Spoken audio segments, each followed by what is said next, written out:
Oi, tá lembrado da nossa última teleaula de elementos de máquinas?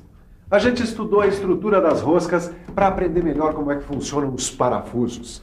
Agora, na teleaula de hoje, a gente vai seguir em frente. A gente vai apertar um pouquinho mais o nosso estudo sobre parafusos. Vamos nessa? Então dá só uma olhada no que vem por aí.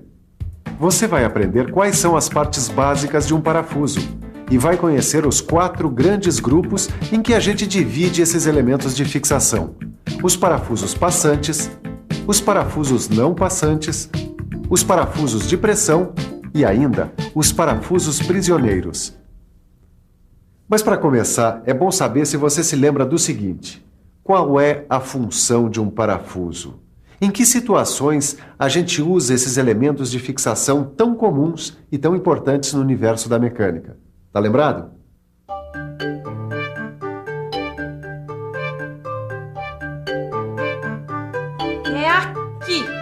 É aqui, Edgar, que a gente precisa decidir qual parafuso que a gente vai usar. Ei, peraí. Mas você sabe definir precisamente em que situação a gente usa ou não usa um parafuso como elemento de fixação? Claro que eu sei.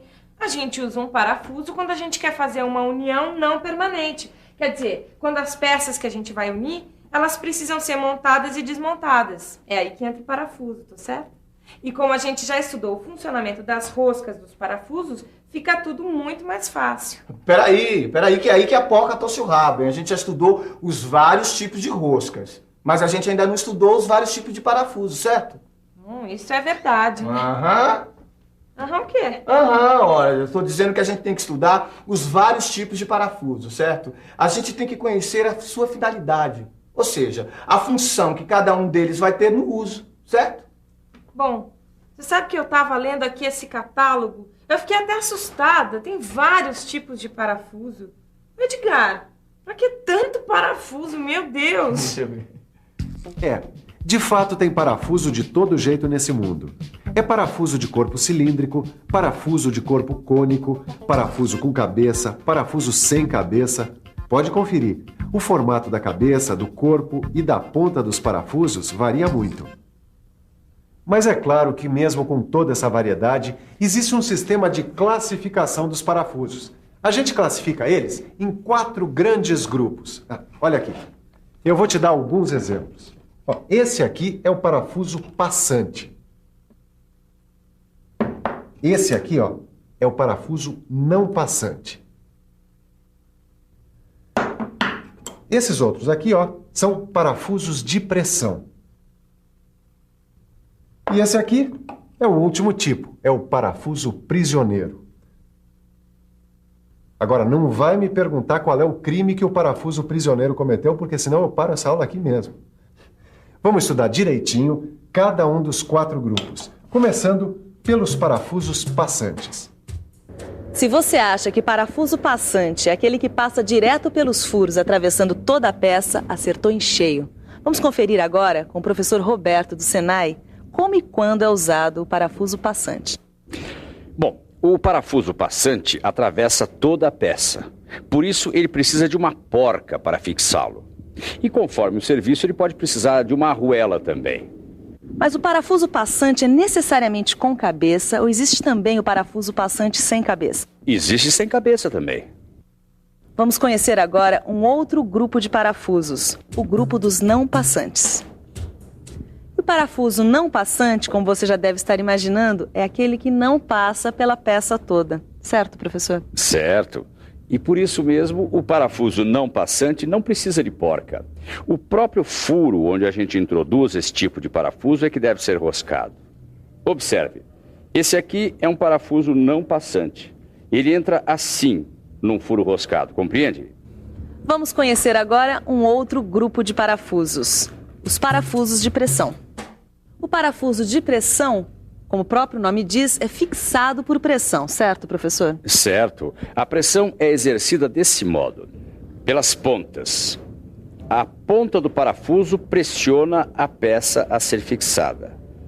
Desse jeito, Agora, o parafuso de pressão é necessariamente com cabeça ou não?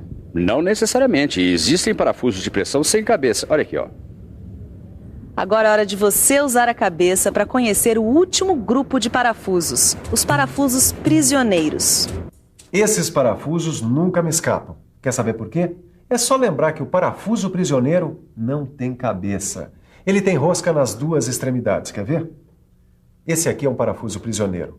A gente usa esse tipo de parafuso, sobretudo em situações que exigem montagens e desmontagens frequentes. Porque o uso de outro tipo de parafuso nesses casos pode acabar prejudicando a rosca dos furos. As roscas dos parafusos prisioneiros podem ter passos diferentes e podem também ter sentidos opostos, uma no sentido horário e outra no sentido anti-horário. Para fixar um parafuso prisioneiro na máquina, a gente precisa de uma ferramenta especial, ou a gente pode improvisar a fixação usando duas porcas travadas na extremidade dele. O parafuso prisioneiro, ele permanece fixo no lugar enquanto as outras peças são desmontadas. E o prisioneiro foi o último. Com ele, com o passante, com o não passante e o parafuso de pressão, eu espero que nenhum parafuso escape do seu conhecimento. Tudo bem. Esses grupos são divididos de acordo com a função que os parafusos exercem. Mas aqui não está especificado direitinho a forma da cabeça, a forma do corpo, o tipo de ponta, nem o modo de atarrachamento do parafuso. Tem razão, Neuza. É que a classificação que tem aqui é pela função dos parafusos. Bom, agora a gente vai ver os tipos de parafuso pelas formas da cabeça, do corpo, da ponta e pelo dispositivo de atarrachamento, como que é a Neuzinha. Vamos começar pelas formas de cabeça. Essa é a cabeça sextavada, talvez a mais conhecida de todas. Essa outra é a cabeça quadrada. Tem também o parafuso de cabeça redonda, e um que é bem parecido com ele, o de cabeça abaulada.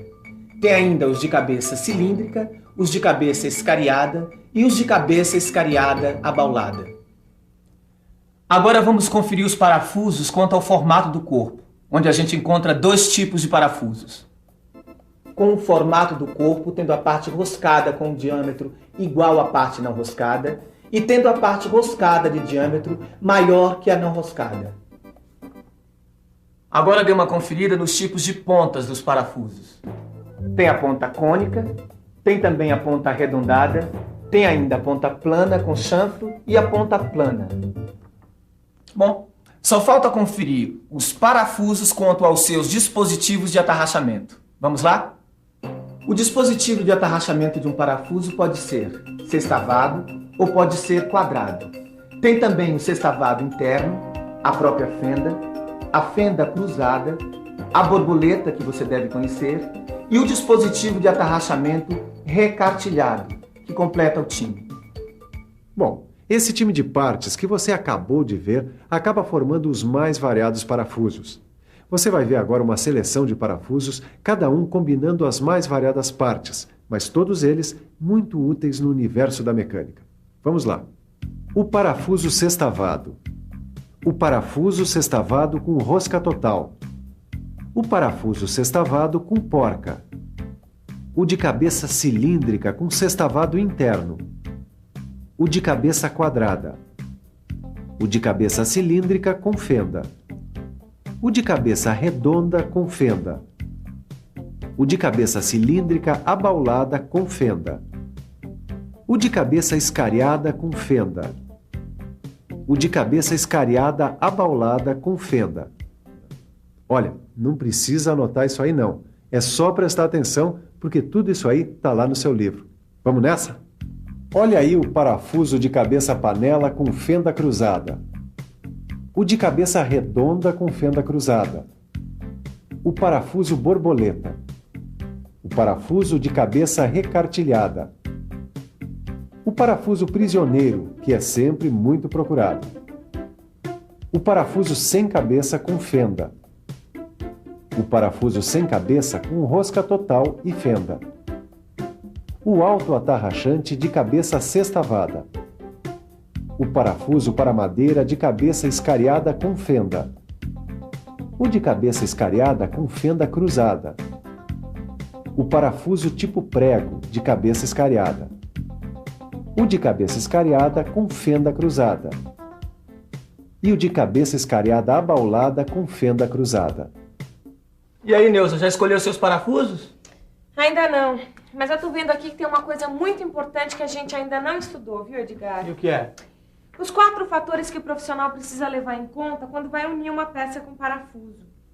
Para fixar peças com parafusos, você precisa levar em consideração a profundidade do furo broqueado, a profundidade do furo roscado, o comprimento útil de penetração do parafuso e o diâmetro do furo passante. Vamos dar uma conferida nesses fatores um por um. Vamos ver como é que se faz isso.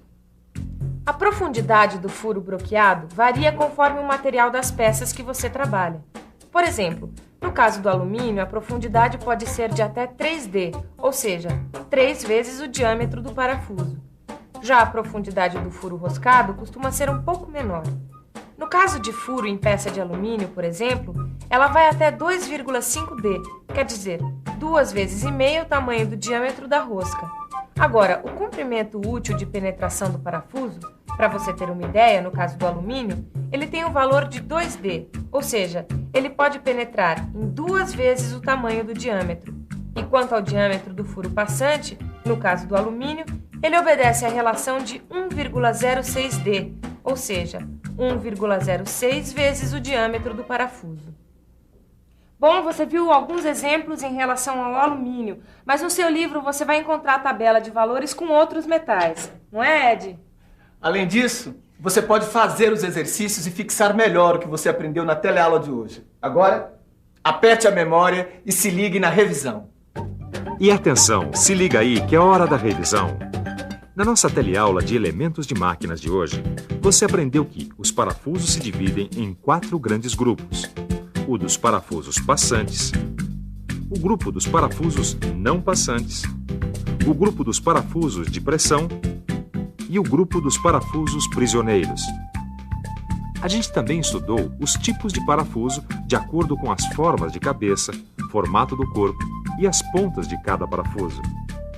A gente conferiu também os dispositivos de atarrachamento de um parafuso, assim como os fatores que a gente precisa considerar na hora de prender um parafuso. E viu uma série de parafusos com várias combinações de cabeças, formatos de corpo e pontas. Bom, se você pensa que já sabe tudo sobre parafusos, negativo. Pode tratar de pegar seu livro, dar uma boa estudada e se preparar para a nossa próxima teleaula, porque a gente vai continuar batendo nesse assunto. Os parafusos. Bons estudos e até lá!